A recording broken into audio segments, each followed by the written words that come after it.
waxaan rabaa arrin amniga ku saabsan inaan ka hadlo sida aad la socotaan in badan annagoo halkan hawl u fadhina ama hawl u ballansan ee xildhibaanada rabaan inay waajibkooda gutaan jidadka in la xiro ciidamada amniga ay xiraan nooc walba ha noqdaane kadibna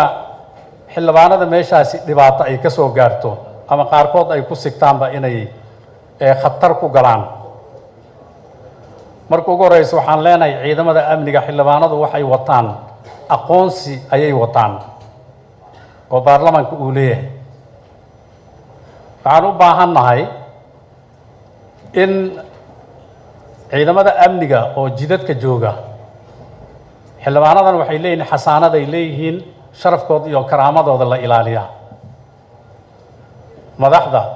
taliyaasha ciidamada ha noqdaan kuwa booliiska militariga nabad sugidda dhammaan ciidamada amniga waa inay u istaagaan inay ku wacyigeliyaan una sheegaan ciidamada dhammaan ciidamada qalabka sida inay ilaaliyaan sharafka iyo karaamada xildhibaanka uu leeyahay tan kale guddiga difaaca hadda lafteedii xildhibaanaha halkaan noogu yimid oo noo sheegay in lagu soo xadgudbay waxaan leenahay annaga waxaan diyaar u nahay la xisaabtan mar walbana cidda dembiga gashay waa in la keenaa waxay mudan tahay in lagu abaalmariyaa sidaa awgeed baarlamaanka wuxuu leeyahay guddiyo kala duwan oo takhasusaad kala gediisan leh guddiyadaasi waxay qaabilsan yihiin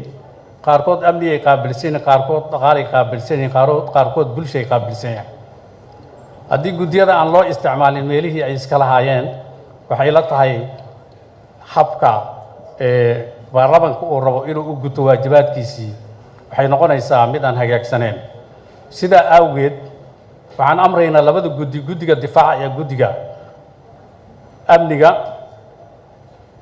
inay u istaagaan xildhibaanada hadda sheegtay in jidka loo istaagay oo